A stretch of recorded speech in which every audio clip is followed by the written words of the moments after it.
Hi! Good morning! Oo, ikaw. Ikaw na nanonood, good morning sa'yo. Nag-breakfast ka na ba? Tara, kung hindi pa, magluto tayo. Oo nga pala. Oo, ikaw. Naka-follow ka na ba? Follow mo naman ako. Kung hindi pa, pwede paki-comment and heart react na rin ng mga videos ko. Thank you! Oo nga pala, yung iluluto natin, itlog at langgonisa.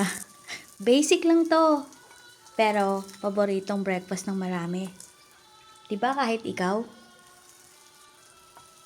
'Di ba? Luto na. Tara, kain tayo. Follow mo ko ah. Thank you. Shout out nga pala sa mga followers ko. Thank you so much. Bye.